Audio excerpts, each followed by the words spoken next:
Hello, പ്രതിപക്ഷ നേതാവാണോ? ഞങ്ങൾ ബഹിഷ്കരിച്ചിരിക്കുന്നു. അനിയ, പൊതിച്ചോറിന്റെ രാഷ്ട്രീയമല്ല, പട്ടിണി തിരിച്ചറിയുന്ന രാഷ്ട്രീയമാണ് LDFന്റെ രാഷ്ട്രീയം എന്ന് അനിയൻ ഓർക്കുക. അത് ഈ ഗവർണർ എടുത്ത് പെട്ടിക്കകത്ത് വെച്ച് അതിന്റെ പുറത്ത് കയറി അടയിരിക്കുകയാണ്. മാറി നിന്ന് കൊഞ്ഞനം കുത്തുന്നത് UDFന് നല്ലതിനല്ല. നവകേരള സദസ്സ് ഇവിടെ പൂർത്തിയാകുമ്പോൾ UDFന് അന്ത്യകൂദാശ കുറിക്കും എന്നതിൽ ഒരു സംശയവും വേണ്ട. ഞങ്ങൾ ബഹിഷ്കരിക്കുന്നത് എന്താണ് നവകേരള സദസ്സ്, അതിന്റെ ലക്ഷ്യം എന്താണ് എന്നറിയുന്നതിന് മുമ്പേ ഞങ്ങൾ ബഹിഷ്കരിക്കുന്നു എന്ന് പറയാണ്. എന്താണ് കാരണം എന്നതുവരെ വെളിപ്പെടുത്തപ്പെട്ടില്ല. എൻ്റെ നാട്ടിൽ പണ്ടൊരു കള്ളനുണ്ടായിരുന്നു. എല്ലാ മോഷണ കേസിലും അവനെ പിടിക്കും, മോട്ടിക്കും പിടിക്കും. ഒടുവിൽ ഈ കള്ളൻ ഒരു കല്യാണം കഴിച്ചു. അപ്പൊ അവന്റെ ഭാര്യയുടെ ഒരു നല്ല മനസ്സുകൊണ്ടും നിർബന്ധം കൊണ്ടും മോഷണം നിർത്തി. പക്ഷെ അവൻ രാത്രി ഉറങ്ങുമ്പോഴോ തട്ടി വിളിച്ചാൽ ഉടൻ പറയോ, സാറേ ഞാനല്ല മോട്ടിച്ചത് എന്ന് പറയും. ഞാനല്ല മോട്ടിച്ചത് എന്ന് അവൻ പറയും ഇടയ്ക്കിടെ. എന്ന് പറയുന്ന കണക്കാണ് നമ്മുടെ പ്രതിപക്ഷ നേതാവ്. എന്തിനാണെന്ന് ചോദിക്കരുത്. ഹലോ, പ്രതിപക്ഷ നേതാവാണോ? ഞങ്ങൾ ബഹിഷ്കരിച്ചിരിക്കുന്നു എന്ന് പറയാൻ ഞങ്ങൾ ബഹിഷ്കരിച്ചിരിക്കുന്നു. എന്താണ് ബഹിഷ്കരിക്കുന്നതെന്നോ? ഒരു കല്യാണം വിളിക്കാൻ വേണ്ടി ഇടതുപക്ഷ ജനാധിപത്യമുള്ള ഒരു പ്രമുഖ നേതാവ് മകളുടെ കല്യാണം വിളിക്കാൻ വേണ്ടി പ്രതിപക്ഷ നേതാവിനെ വിളിച്ചു. അപ്പൊ പറഞ്ഞു ഞങ്ങൾ ബഹിഷ്കരിച്ചിരിക്കുന്നു എന്ന് പറഞ്ഞു. കല്യാണമാണെന്ന് പിന്നെയാണ് മനസ്സിലായത്. ഫോൺ എടുത്തപ്പോഴേ ഞങ്ങൾ ബഹിഷ്കരിച്ചിരിക്കുന്നു എന്ന് പറയാൻ. കല്യാണത്തിന് വിളിക്കാൻ വേണ്ടി വിളിച്ചാൽ പോലും ഞങ്ങൾ ബഹിഷ്കരിച്ചിരിക്കുന്നു. എന്തിനാണ് ബഹിഷ്കരിക്കുന്നത് മനസ്സിലായത്? ഇവിടെ നമ്മുടെ നവകേരള യാത്ര കേരളത്തിൽ ആരംഭിച്ചതിന് ശേഷം ഒരുപാട് ജനങ്ങൾ വന്നുകൂടി അവരുടെ കാര്യങ്ങൾ പറഞ്ഞു, മുഖ്യമന്ത്രി പറഞ്ഞു, മന്ത്രിമാർ കാര്യങ്ങൾ പറഞ്ഞു. ഒരു കാര്യം നിങ്ങൾ ആലോചിക്കണം.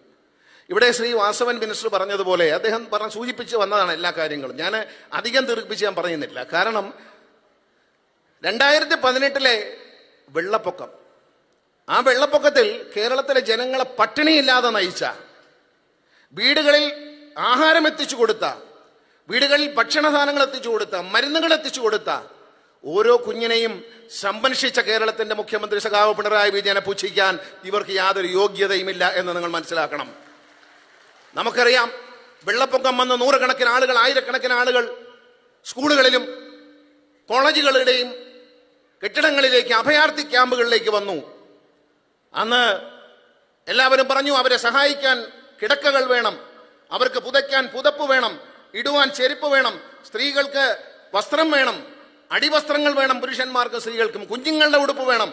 ഇതെല്ലാം പറഞ്ഞപ്പോൾ പണ്ട് ഒറീസയിൽ വെള്ളപ്പൊക്കം വരുമ്പോഴും ആന്ധ്രയിൽ വെള്ളപ്പൊക്കം വരുമ്പോഴും നാട്ടിൽ പിച്ചയെടുക്കാൻ വരുന്നവർ കൊടുക്കുന്ന പോലെ വീട്ടിലെ പഴയ കമ്പിളിയും പഴയ പുതപ്പും പഴയ പായും കീറിയതെല്ലാം എടുത്ത് റെഡിയാക്കി വെച്ചപ്പോഴാണ് ബഹുമാനപ്പെട്ട മുഖ്യമന്ത്രിയുടെ പ്രഖ്യാപനം വരുന്നു, ഈ ക്യാമ്പുകളിലേക്ക് പഴകിയതൊന്നും തരാൻ പാടില്ല. അവിടെ താമസിക്കുന്നവരും മനുഷ്യരാണ്, അവിടെ താമസിക്കുന്നവർക്ക് അഭിമാനവും ആഭിജാത്യമുള്ളവരാണ്. അവരൊരു ദുരന്തത്തിൽപ്പെട്ട് അവിടെ എത്തുമ്പോൾ പഴകിയ സാധനങ്ങൾ കൊണ്ട് ആരും വരരുത്, ചെരുപ്പാണെങ്കിൽ പോലും പുതിയത് കൊണ്ടുവരണം എന്ന് പറഞ്ഞ മുഖ്യമന്ത്രിയാണ് ഈ വേദിയിലിരിക്കുന്നത്. അദ്ദേഹമാണ് നവകേരള സദസ്സിനെ നയിക്കുന്നത്. നിങ്ങൾ ആലോചിക്കണം. വളരെ ചെറിയൊരു കാര്യമാണ് ഞാൻ പറയുന്നത്. ഗവൺമെന്റ് ചെയ്ത കാര്യമാണ്. അന്ന് വിമാനം കൊണ്ടുവന്നു, ഹെലികോപ്റ്ററുകൾ വന്നു, നേവി വന്നു. നിങ്ങളൊന്ന് ആലോചിക്കണം, കേന്ദ്രം ഭരിക്കുന്ന സർക്കാർ അന്ന് തന്ന അരിക്ക് പോലും നമുക്ക് ബില്ലിട്ട് തന്നു എന്നാലോചിക്കുക. അപ്പൊ എന്താണ് ഇവിടെ കേരളത്തിൽ 20 MP-മാരുള്ളതിൽ 18 പേരും UDFന്റെയാണ്.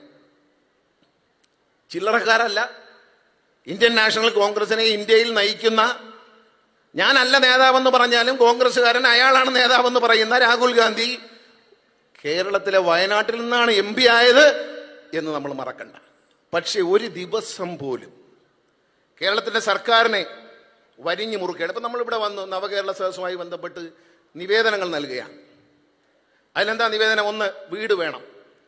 ലൈഫ് പദ്ധതിയിൽ ഞാനൊന്ന് ചോദിക്കട്ടെ, 2011 മുതൽ 2016 വരെ കേരളം ഭരിച്ച UDF സർക്കാരിന്റെ കാലത്ത് നിങ്ങൾക്ക് എടുത്ത് പരിശോധിക്കാം, ഞാൻ വെറുതെ പറയുന്നതല്ല, യാതൊരുവിധ ഭവന പദ്ധതികളും ഉണ്ടായിരുന്നില്ല. അന്നുണ്ടായിരുന്നത് പ്രധാനമന്ത്രി ആവാസ് യോജന, പിന്നെ SC/ST വകുപ്പിൽ നിന്നും SC/ST വിഭാഗത്തിൽപ്പെട്ടവർക്ക് വീട് വയ്ക്കാൻ കിട്ടുന്ന പണത്തിൽ നിന്ന് വീട് വെച്ചു കൊടുത്തതല്ലാതെ പൊതുജനങ്ങൾക്ക് പൊതുവിൽ ജാതിയോ മതമോ നോക്കാതെ ഭൂമിയില്ലാത്തവന് ഭൂമിയുള്ളവനെല്ലാം വീട്, അതുവരെ മുടങ്ങിക്കിടന്ന വീടുകളെല്ലാം തീർക്കാൻ പണം, ഭൂമിയുള്ളവർക്കെല്ലാം 4 ലക്ഷം രൂപ വീട് വയ്ക്കാൻ 1 ലക്ഷം രൂപയാണ് പണ്ട് കൊടുത്തിരുന്ന ആലോചിക്കണം. ഭവന പദ്ധതി ഉണ്ടായിരുന്നില്ല. ഉള്ളവർക്ക് പട്ടികജാതി പട്ടികവർഗത്തിൽപ്പെട്ടവർക്ക് 1 ലക്ഷം രൂപയാണ് കൊടുത്തിരുന്നത്.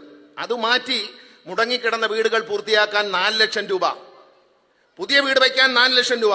ഇന്ന് ഭൂമിയും വീടുമില്ലാത്തവർക്ക് വീട് വയ്ക്കാൻ. അങ്ങനെ 3,60,000 വീടുകൾ പൂർത്തിയാക്കിയ ഇടതുമുന്നണി സർക്കാരാണ് കേരളത്തിൽ അധികാരത്തിൽ. ഇനിയിപ്പം 40,000 വീടുകൾ കൂടി ലൈഫിന്റെ ലിസ്റ്റിൽ വന്നിട്ടുണ്ട്. മാധ്യമങ്ങൾ എന്താ പറയുന്നത്? അവിടെ ചെന്ന് വീടിനെ അപേക്ഷിച്ചു, ലൈഫിന്റെ കമ്പ്യൂട്ടറിൽ അടിക്കാൻ പറഞ്ഞു. ലൈഫിന്റെ എങ്ങനെയാണല്ലോ, ലൈഫിൽ വീട് കിട്ടുന്നത് എങ്ങനെയാണ്? ഒരു സമയത്ത് ലൈഫിന് അപേക്ഷിക്കാനുള്ള അപേക്ഷകൾ കമ്പ്യൂട്ടറിൽ തുറന്നു വയ്ക്കും. അക്ഷയ സെന്ററിൽ എവിടെ പോയിട്ട് നമുക്ക് അപേക്ഷ കൊടുത്താൽ നമ്മുടെ പേര് ലിസ്റ്റിൽ വരും. ലിസ്റ്റിൽ വന്നു കഴിഞ്ഞാൽ പഞ്ചായത്ത് വഴി പണം കൊടുക്കും. എങ്ങനെ? സർക്കാർ ഹഡ്കോയിൽ നിന്ന് ലോൺ എടുക്കും. പാവപ്പെട്ടവർക്ക് വേണ്ടി അവർ തിരിച്ചടയ്ക്കണ്ട, സർക്കാർ തിരിച്ചടയ്ക്കും. ഹഡ്കോയിൽ നിന്ന് ലോൺ എടുക്കും. ഇപ്പൊ ഹഡ്കോയിൽ നിന്ന് ലോൺ കിട്ടുമോ? കേന്ദ്ര ഗവൺമെന്റ് ലോൺ എടുക്കാനുള്ള നമ്മുടെ എല്ലാ അധികാരങ്ങളെയും തടഞ്ഞിരിക്കുകയാണ്. അതൊരു കാര്യം ശരിയല്ലേ? ഹഡ്കോയിൽ നിന്ന് ലോൺ എടുക്കാതെ നമുക്കിത് കൊടുക്കാൻ പറ്റുമോ? ഖജനാവിൽ നിന്ന് കേന്ദ്രം തരേണ്ട പൈസ GSTയുടെ വിഹിതം തരുന്നില്ല, നമ്മുടെ റവന്യൂ കമ്മി തരുന്നില്ല. ഇതൊന്നും കേരളത്തിന് കേന്ദ്രം തരേണ്ട, കേരളത്തിനെന്നല്ല, ഒരു ഫെഡറൽ സംവിധാനത്തിൽ കേന്ദ്ര ഗവൺമെന്റ് കേരളത്തിന്റെ സംസ്ഥാനങ്ങളുടെ വളർച്ചയ്ക്ക് വേണ്ടി ചെയ്യേണ്ട ഒരു കാര്യവും പക്ഷാഭേദപരമായി കേരളത്തിന് ചെയ്യാതെ ഇരിക്കുമ്പോൾ നമ്മൾ കടമെടുക്കണ്ടേ? ഇപ്പൊ നമ്മൾ പെൻഷൻ, ക്ഷേമ പെൻഷൻ 500 രൂപയായിരുന്നു. ഇടതുമുന്നണി സർക്കാർ അധികാരത്തിൽ വന്നതിന് ശേഷം 1,600 രൂപയായി വർദ്ധിപ്പിച്ചു. പക്ഷെ അത് കൊടുക്കണമെങ്കിൽ നമ്മൾ ഒന്നുകിൽ കടമെടുക്കാൻ അനുവദിക്കണം, അല്ലെങ്കിൽ കേന്ദ്രം തരാനുള്ള പൈസ നമുക്ക് അവകാശപ്പെട്ടത് റിലീസ് ചെയ്യണം. ഇത് രണ്ടും ചെയ്യാതെ കേരളത്തെ ഞെരിക്കുകയാണ്. അപ്പൊ അതിന്റെ കൂടെ കോൺഗ്രസ്സുകാരും കൂടിയിട്ടുണ്ട്, UDFകാരും കൂടിയിട്ടുണ്ട്. മുഖ്യമന്ത്രിയുടെ ഈ പരിപാടിയിൽ ബഹിഷ്കരിക്കാൻ UDF തീരുമാനിച്ചു എന്ന് പറയുന്നു. വഴുതികളെ കരിങ്കൊടി കാണിക്കാനും അക്രമം അഴിച്ചുവിടാനും UDFന് ഏത് കക്ഷിയാണ് ആഹ്വാനം ചെയ്തത്? പാണക്കാട് സാദിഖ് അലി ശിഹാബ് തങ്ങൾ പറഞ്ഞിട്ടുണ്ടോ? കോൺഗ്രസിന്റെ പ്രസിഡന്റ് പറഞ്ഞിട്ടുണ്ടോ? പ്രതിപക്ഷ നേതാവ് പറഞ്ഞിട്ടുണ്ടോ? ആരോട് ചോദിച്ചിട്ടാണ് ഈ റോഡിലിറങ്ങി ആഭാസം കാണിക്കുന്നത്? ഒരു സംഘടന ആഹ്വാനം ചെയ്യാണ്. ചെലവ് പറയുന്നത് എന്താ? നവകേരള സദസ്സിന് വലിയ ചെലവാണെന്നാണ് പറയുന്നത്. അങ്ങനെയാണെങ്കിൽ UDFന്റെ മുഖ്യമന്ത്രി കേരളം മുഴുവൻ ജനസമ്പർക്ക പരിപാടി നടത്തിയല്ലോ. അന്ന് ചെലവാക്കിയ പൈസയിൽ കോടിക്കണക്കിന് രൂപ അടച്ചു തീർത്തത് സഖാവ് പിണറായി വിജയൻ നേതൃത്വം കൊണ്ടുവന്ന സർക്കാർ അധികാരത്തിൽ വന്നതിന് ശേഷമാണ് 28 കോടി രൂപ അടച്ചു തീർത്തത്. പഴയ കടം അന്ന് ഉണ്ടാക്കിയത്. അന്ന് ഇടതുപക്ഷ മുന്നണി ബഹിഷ്കരിക്കാൻ തീരുമാനിച്ചു. പക്ഷേ ഇടതുപക്ഷ മുന്നണി അന്നത്തെ മുഖ്യമന്ത്രി എവിടെങ്കിലും DYY പ്രവർത്തകരോ AYF പ്രവർത്തകരോ അന്നത്തെ മുഖ്യമന്ത്രിയെ മൈതാനത്തിൽ പോയി സ്റ്റേജിൽ കയറി അധിക്ഷേപിക്കാനോ കരിങ്കൊടി കാണിക്കാനോ ഷൂസ് പറക്കിയെറിയാനോ ശ്രമിച്ചിട്ടില്ല എന്ന് നിങ്ങൾ മനസ്സിലാക്കണം. ആ മാന്യത അന്ന് ഇടതുപക്ഷ ജനാധിപത്യ മുന്നണി കാണിച്ചു. ഇന്ന് ആ മാന്യത UDF കാണിക്കുന്നില്ല. ഉണ്ടോ? ചിന്തിച്ചു നോക്കൂ. അന്ന് എനിക്കൊന്ന് ഈ മൈതാനത്തിൽ തന്നെയാണ് അന്നത്തെ മുഖ്യമന്ത്രി ജനസമ്പർക്ക പരിപാടി നടത്തിയത്. അന്ന് എല്ലാവർക്കും എഴുതി കൊടുത്തു. എന്റെ മണ്ഡലത്തിൽ ഇതുപോലെ എഴുതി കൊടുത്തു മുഖ്യമന്ത്രി. ഇപ്പൊ എന്താ പറയുന്നത്? കാര്യങ്ങൾക്ക് അപേക്ഷ കൊടുത്താൽ മറുപടി വരുമ്പോൾ നടക്കുന്നില്ല. കാസർഗോഡ് അങ്ങനെയാണെന്നാ പറഞ്ഞത്. അങ്ങനെ നടക്കാത്ത കാര്യം നടക്കത്തില്ല എന്ന് തന്നെ പറയണം. അതാണ് സത്യസന്ധമായൊരു സർക്കാർ.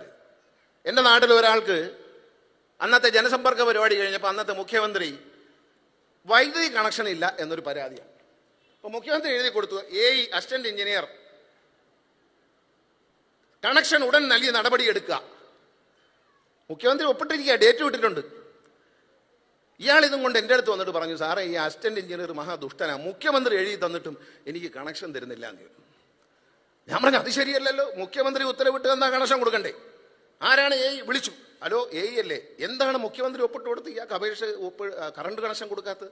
അപ്പൊ അദ്ദേഹം ചോദിച്ചു, ആരാ സാറേ ഇതിന്റെ പേര്, അഡ്രസ്സ് പറഞ്ഞു കൊടുത്തപ്പോൾ അയാൾ പറഞ്ഞു, സാറേ റെയിൽവേയുടെ പുറമ്പോക്കി കിടക്കുന്ന ആളാ, കറണ്ട് കണക്ഷൻ കൊടുത്താൽ എന്നെ പോലീസ് പിടിച്ചുകൊണ്ട് പോകും, സാറ് വരുമോ ഇറക്കാൻ എന്ന് ചോദിക്കുക. റെയിൽവേയുടെ പുറമ്പോക്കി കിടക്കുന്ന ആളാണെന്ന് അറിയാതെ ഇയാൾക്ക് വൈദ്യുതി കണക്ഷൻ കൊടുത്തേക്കാൻ AEക്ക് ഉത്തരവ് കൊടുക്കുക. വല്ല ആത്മാർത്ഥതയുണ്ടോ? ഇതുപോലെ ചുമ്മാ എഴുതി കൊടുത്ത് ഞങ്ങൾ ആംബുലൻസ് പിടിച്ച് പത്തനാപുരത്ത് തെന്മല ആര്യങ്കാവ് ഭാഗത്ത് നിന്നൊക്കെ കുളത്തൂപ്പുഴയിൽ നിന്നൊക്കെ കിടപ്പ് രോഗികളെ കൊണ്ടുവന്നു. അപ്പോൾ 50,000 രൂപ 60,000 രൂപ എഴുതി കൊടുത്തു. അവർക്കാർക്കൊന്നും കിട്ടിയില്ല. കിട്ടിയത് ആർക്കാണെന്നറിയാമോ? അതിൽ കൊല്ലം ഫാത്തിമ കോളേജിന്റെ ഗ്രൗണ്ടിന്റെ സൈഡിൽ കൂടെ പോയപ്പോൾ എന്തോ അവിടെ ആൾക്കൂട്ടം ഒന്ന് ആരാണ്ട് ചോദിച്ചു. അപ്പം പറഞ്ഞു, പനിയും ജലദോഷമൊക്കെ ഉള്ളവർക്കെല്ലാം മുഖ്യമന്ത്രി പൈസ കൊടുക്കുന്നുണ്ട് എന്ന് പറഞ്ഞു. അങ്ങനെ പനിയും ജലദോഷമുള്ളവർ വെള്ള പേപ്പർ ഇങ്ങോട്ട് വാങ്ങിച്ചു. എനിക്ക് കഴിഞ്ഞ കുറേ ദിവസമായി ഉദര സംബന്ധമായ രോഗം, വയറുവേദനയാണ്. സൈഡിൽ 3,000 രൂപ അനുവദിച്ചിരിക്കുന്നു. ഈ കളക്ടർക്ക് ആദ്യം പൈസ വന്നത്, കുറച്ച് പൈസ വന്നു. കളക്ടർ എന്ത് ചെയ്ത് ഈ 3,000 2,000 രൂപക്കാരനെല്ലാം കൊടുത്തു. അത് കപ്പലണ്ടി വിൽക്കാൻ പോയവനും അതിലേക്ക് ഇറങ്ങി നടന്നവനും ഒക്കെ കയറി വന്ന് എഴുതി കൊടുത്തവർക്ക് 3,000 2,000 കിട്ടി. മെഡിക്കൽ സർട്ടിഫിക്കറ്റ് ഒന്നും ഇല്ലായിരുന്നു. പക്ഷെ തളർന്നു കിടക്കുന്നവനും 50,000 രൂപ എഴുതിയത് കിട്ടിയതുമില്ല. അതെപ്പോഴാണ് കൊടുത്തത്? ഇടതുപക്ഷമുള്ള സർക്കാർ വന്നപ്പോൾ പഴയ കടം കിടപ്പുണ്ട്. ഇതെല്ലാം ഉത്തരവായി പോയില്ലയോ? എല്ലാം വാരി കൊടുത്തത്. ഏതാണ്ട് 28 കോടി രൂപ ഇടതുപക്ഷമുള്ള സർക്കാർ വന്നിട്ട് 2016 ശേഷമാണ് ആളുകൾ കിട്ടിയത്.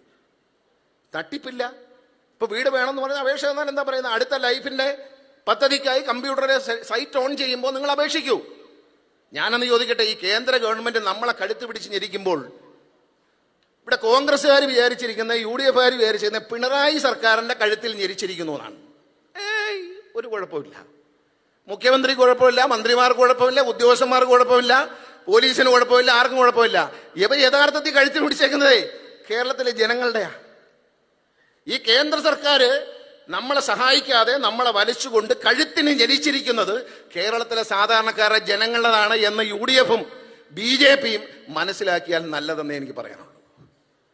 പക്ഷെ അവർ സഹകരിക്കാതിരുന്നുകൊണ്ട് എനിക്ക് ഇത്രയും പ്രസംഗിക്കാൻ പറ്റി. അവർ ഇരുന്നെങ്കിൽ പറയാൻ പറ്റുമോ? അവർ വരാത്തത് കൊണ്ട് എനിക്ക് ഹൃദയം തുറന്ന് സംസാരിക്കാൻ പറ്റി. ഞാനെന്ന് ചോദിട്ടെ, ഈ ജനങ്ങളോടല്ലേ ദ്രോഹം ചെയ്യുന്നത്? ആ ദ്രോഹത്തിനെതിരെ രാഹുൽ ഗാന്ധി, ഇവരെല്ലാം പോട്ട്, രാഹുൽ ഗാന്ധി കേരളത്തിൽ നിന്ന് ഏറ്റവും കൂടുതൽ ഭൂരിപക്ഷം നേടി ജനിച്ച അമേധിയിൽ നിന്ന് തോൽപ്പിച്ചു ചുരുട്ടിക്കൂട്ടിയവട്ടെ രാഹുൽ ഗാന്ധിയെ വിജയിപ്പിച്ച കേരളത്തിലെ ജനങ്ങൾ, വയനാട്ടിലെ ജനങ്ങൾ, കേരളത്തിലെ ജനങ്ങൾ, അവർക്ക് വേണ്ടി ഇന്ത്യൻ പാർലമെന്റിൽ എഴുന്നേറ്റ് നിന്ന് കേരളത്തോട് നിങ്ങൾ കാണിക്കുന്ന വിവേചനം ശരിയല്ല എന്ന് അദ്ദേഹം സെൽഫി എടുത്തുകൊണ്ട് നടക്കുക, പലതരം സെൽഫി എടുത്തുകൊണ്ടിരിക്കുക. ഒരു ദിവസം പറഞ്ഞിട്ടുണ്ടോ? ഒരു MP എന്ന നിലയിൽ അദ്ദേഹം കോൺഗ്രസിന്റെ നേതാവാണ്, ഇന്ത്യയിലെ വലിയ നേതാവാണ്. കാശ്മീർ മുതൽ കന്യാകുമാരി നടക്കും, ഇനിയിപ്പോൾ കൽക്കട്ട മുതൽ ബോംബെ വരെ നടക്കും.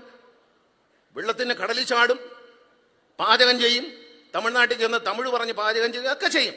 നല്ല കാര്യം തന്നെ. കടലിലൊന്നും എനിക്ക് ചാടാൻ പറ്റില്ല, എനിക്ക് നീന്താൻ അറിഞ്ഞു, പേടിയാ. പക്ഷെ കടലിലോട്ടൊക്കെ എടുത്ത് ചാടും.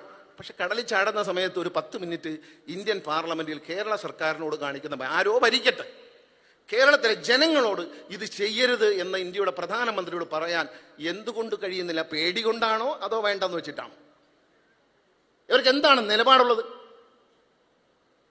നിലപാട് ആരാ നേതാവ്? എന്താ നിലപാട്? മുഖ്യമന്ത്രി കരിങ്കൊടി കാണിക്കാൻ ആരും പറഞ്ഞില്ല. ഷൂസ് എടുത്തെറിയുക, മര്യാദകേട് കാണിക്കുക. അവൻ പറഞ്ഞു ഞങ്ങളാരും പറഞ്ഞില്ല. അയ്യോ, അത് ഞങ്ങൾ പിറ്റേ ദിവസം ഞങ്ങൾ പറഞ്ഞായിരുന്നു, ഇനി എറിഞ്ഞാൽ ഞങ്ങൾ പറയും. ഏതാ നിലപാട്? ഇവിടെ BJP പൗരത്വ നിയമം കൊണ്ടുവന്നു. ഇന്ത്യയെ ഭരിക്കുന്ന സർക്കാർ. ഇന്ത്യയിൽ ജീവിക്കുന്നവൻ, ഇന്ത്യയിൽ ജീവിക്കാൻ ജനിച്ചു വളർന്നവൻ ഈ രാജ്യത്തെ പൗരത്വം നഷ്ടപ്പെടുകയും വഴിയാധാരമാവുകയും ചെയ്യുന്ന പ്രശ്നം വന്നപ്പോൾ ഒരക്ഷരം പാർലമെന്റിൽ ഈ 18 MP മിണ്ടിയോ? അപ്പോഴത്തെ ഒന്നും തള്ളും. കേരളത്തിലെ ഇടതുപക്ഷ ജനാധിപത്യ മുന്നണി കാസർഗോഡ് മുതൽ പാറശാല വരെ മനുഷ്യക്കോട്ട തീർത്തുകൊണ്ട് കേന്ദ്ര സർക്കാരിനെതിരെ പ്രതിഷേധിച്ചിട്ടുണ്ട്. നോട്ട് നിരോധിച്ചു. ഇവർ വല്ലതും മിണ്ടിയോ? പേടിച്ചുമുണ്ടായിരുന്നു. നോട്ട് നിരോധിച്ചു. കാരണം നോട്ട് നിരോധിച്ച് അന്വേഷിച്ചാൽ കാണാൻ ചെന്നാൽ ഇപ്പോൾ ഒരു MP-യുടെ വീട്ടിൽ, കോൺഗ്രസിന്റെ ഒരു MP-യുടെ വീട്ടിൽ നിന്ന് 360 കോടി 6 ദിവസം കൊണ്ട് മിഷനിൽ എണ്ണി എടുത്ത ഉണക്കെ എടുക്കുമെന്ന് പേടിച്ച് മിണ്ടിയിട്ടില്ല. ഇപ്പോഴും മിണ്ടുന്നില്ല. പേടിയാ. ഞങ്ങൾക്ക് പേടിയൊന്നുമില്ല. മുഖ്യമന്ത്രിക്ക് ഭയമില്ല, മന്ത്രിമാർക്ക് ഭയമില്ല. കൈകൾ ശുദ്ധമാണ്. കേരളത്തിൽ രണ്ടാമതും ഇടതുപക്ഷ ജനാധിപത്യ മുന്നണിക്ക് ഒരു തുടർ ഭരണം കിട്ടിയെങ്കിൽ അതിന്റെ കാരണം അഴിമതി രഹിതമായ ഒരു സർക്കാരിനെ കേരളത്തിലെ ജനങ്ങളുടെ ചരിത്രത്തിൽ കാഴ്ചവെക്കാൻ കഴിഞ്ഞു എന്ന നേട്ടം തന്നെയാണ്. ഒന്നും മറന്നിട്ടില്ല. കോവിഡ് വന്നു. നമുക്കറിയാം, അന്യരാജ്യങ്ങളിൽ ലണ്ടനിൽ താമസിക്കുന്ന അമ്മച്ചി ഭാഗ്യമുള്ളത് തന്നെ ഓക്സിജനൊക്കെ കിട്ടിയല്ലോ. ഇവിടെ ഓക്സിജൻ ഇല്ല. ഡൽഹിയിൽ, ഇന്ത്യയുടെ തലസ്ഥാനമായ ഡൽഹിയിൽ ഓക്സിജൻ കിട്ടാതെ ആട്ടോറിക്ഷയിലും കാറിലും ഇരുന്ന് ജനങ്ങൾ മരിച്ചത് മറക്കരുത്. മലയാളിക്ക് ഓക്സിജന് വല്ല കുഴപ്പമുണ്ടായോ? മരുന്നിന് കുഴപ്പമുണ്ടായോ? ആഹാരത്തിന് കുഴപ്പമുണ്ടായോ? വീട്ടിൽ അരിയും പൊലഞ്ഞതിനോടെ വയ്യാത്ത അമ്മമാർ അവശ നിലയിൽ കിടക്കുമ്പോൾ DYFI പ്രവർത്തകരും LDF-ന്റെ യുവജന വിഭാഗത്തിൽപ്പെട്ട പിള്ളേരും പൊതിഞ്ഞ് കുടുംബശ്രീക്കാരെ കൊണ്ട് ആഹാരം പൊതിഞ്ഞ് മോട്ടോർ സൈക്കിളിൽ കൊണ്ടുചെന്ന് കൊടുത്ത് അവരെ ആശ്വസിപ്പിച്ചതിന് ഈ അടുത്ത കാലത്ത് കോൺഗ്രസിന്റെ ഒരു നേതാവ് പറഞ്ഞത് DYFI-യുടെ രാഷ്ട്രീയം പൊതിച്ചോറിന്റെ രാഷ്ട്രീയമാണ് എന്ന്. നീ ആ പൊതിച്ചോറിന്റെ രാഷ്ട്രീയമല്ല, പട്ടിണി തിരിച്ചറിയുന്ന രാഷ്ട്രീയമാണ് LDF-ന്റെ രാഷ്ട്രീയം എന്ന് അനിയൻ ഓർക്കുക. എന്നും രാവിലെ വിവരക്കേട് പറഞ്ഞാൽ ആരും ഒന്നും പറയുകയില്ല എന്ന് കരുതരുത്. ഇതിനൊക്കെ മറുപടി പറയാൻ ഞങ്ങൾക്ക് കഴിയും. അതിനുള്ള കഴിവുണ്ട്. ഈ സർക്കാർ അതിനുള്ള കാര്യങ്ങൾ ചെയ്തിട്ടുണ്ട്. എല്ലാ മേഖലയിലും. നിങ്ങൾ ഏത് മേഖല എടുത്തു നോക്കൂ, സർക്കാരിന്റെ ഞെരുക്കം. ബാലഗോപാൽ മന്ത്രി ഇവിടെ ഇപ്പോൾ ധനകാര്യ മന്ത്രി എന്ന നിലയിൽ അദ്ദേഹത്തിനെയല്ല ഞെരിക്കുന്നത്, മുഖ്യമന്ത്രിയല്ല ഞെരിക്കുന്നത്. ഇവിടെ എന്താ, പട്ടയം വേണമെന്നൊരു അപേക്ഷയാണ്. അടുത്ത ആൾ കേട്ടോണം, ഇതുകൂടെ കേട്ട് ഞാൻ എന്റെ പ്രസംഗം നിർത്തുക. പട്ടയം വേണമെന്നുള്ള അപേക്ഷയാണ്. റവന്യൂ മന്ത്രി ശ്രീ രാജൻ ഇവിടെ ഇരിപ്പുണ്ട്. 8 മാസങ്ങൾക്ക് മുമ്പ് കേരളത്തിലെ ആയിരക്കണക്കിന് ആൾക്കാർക്ക് പട്ടയം കിട്ടത്തക്ക രീതിയിൽ ഒരു ഭൂപരിഷ്കരണ ബില്ല് കേരളത്തിന്റെ നിയമസഭാ ബഹുഭൂരിപക്ഷത്തോടെ പാസാക്കി. അത് ഈ ഗവർണർ എടുത്ത് പെട്ടിക്കകത്ത് വെച്ച് അതിന്റെ പുറത്ത് കയറി അടയിരിക്കുകയാണ്. അതുകൊണ്ടാണ് പ്രശ്നം. ഇവിടെ അപേക്ഷ തരുന്ന റവന്യൂ പട്ടയങ്ങൾ കൊടുക്കുന്ന അപേക്ഷയിൽ ഒരു 80% കൊടുക്കാൻ കഴിയുന്ന നിലയിൽ ഒരു നിയമം വർഷങ്ങളായി കൈവശമിരിക്കുന്ന കൃഷിഭൂമി, ഭവനങ്ങൾ അടക്കമുള്ള പട്ടയം കൊടുക്കാനുള്ള ഒരു ശക്തമായ ഒരു നിയമം കേരളത്തിലെ നിയമസഭ പാസാക്കി. ബാക്കിയൊക്കെ ഡൽഹിക്ക് അയക്കുകയോ അമേരിക്കയ്ക്ക് അയക്കുകയോ എവിടെ വേണം അയച്ചോട്ടെ.